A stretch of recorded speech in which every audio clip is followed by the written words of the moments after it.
ትናንት በጉዞዬ ላይ ሲሄድ ያጋጠመኝን አንድ ነገር ልንገራችሁ። አንድ ማስታወቂያ አነበብኩ። ማስታወቂያው እንዲህ ይላል። በጣም ትልቅ ሰው ነኝ።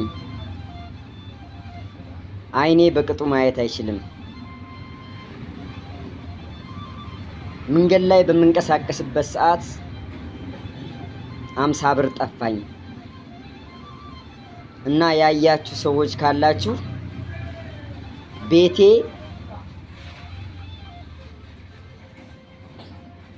ከመንገድ ገባ ብሎ 2 ሜትር በሽርንቁላው ውስጥ የመጀመሪያው ደሳሳ ጎጆ ናት እና አምጥታችሁ ስጡኝ፣ ተባበሩኝ የሚል ማስታወቂያ አነበብኩና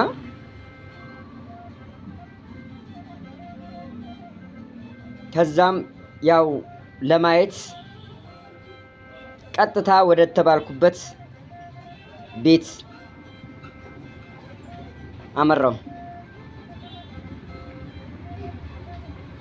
ቀጥታ ስገባ የሆኑ ትልቅ አሮጊት ሴትዮ ቁጭ ብለው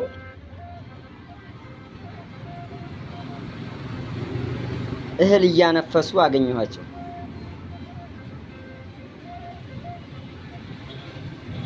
ምን ነው ልጄ አሉኝ። አይ ማማ ማስታወቂያ አንብቤ ነው የመጣሁት 50 ብር ጠፍቶኛልና 50 ብር ካያችሁ 50 ብሩ የኔ ነው የሚል ማስታወቂያ አይቼ አንብቤ ብሩን ባላገኘውም ከራሴ ልስጥዎት ብዬ ነው አልኳቸው። ከዛም ብሩን ከሰጠኋቸው በኋላ በጣም አመስግነው በጣም ዱዓ አድርገውልኝ ልወጣ ስል ልጄ አሉኝ፣ ብሩ የኔ አይደለም፣ እኔም ማስታወቂያውን አልጻፍኩትም፣ ማን እንደጻፈው አላቅም። ብዙ ሰዎች እየመጡ ብር ይሰጡኛል ማስታወቂያውን አንብበው። ስለዚህ ስትሄድ አሁን ስትወጣ ማስታወቂያውን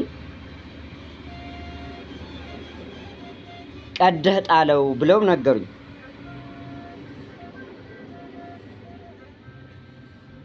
እኔም ወጣ እንዳልኩ በመንገዴ ላይ አንድ ሰው አገኘው።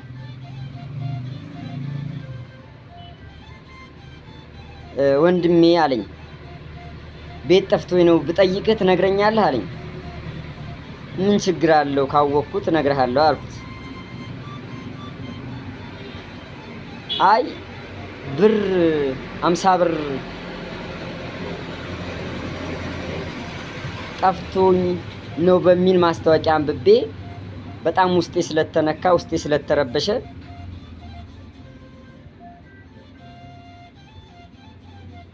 የጠፋቸውን ሰው አግኝቼ ብሩን ልሰጣቸው ነው ብሎ ይለኛል።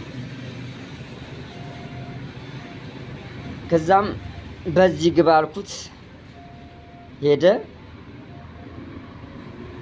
ከዛም ምን ትዝ እንዳለኝ ታውቃላችሁ?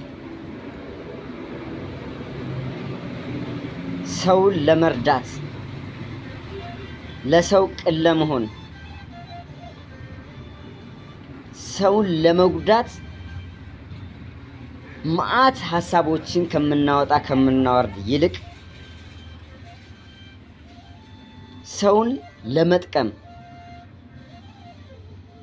ሰውን ለመርዳት ሰው መሆን በቂ ነው እንደተባለው ምንም ብር ባይኖረው ሀሳቡ መጥቶለት ይሄንን ጽሑፍ ጽፎ ለለጠፈው ሰው ግን በዚህ አጋጣሚ ምስጋና የማቅረብ ፈለኩ።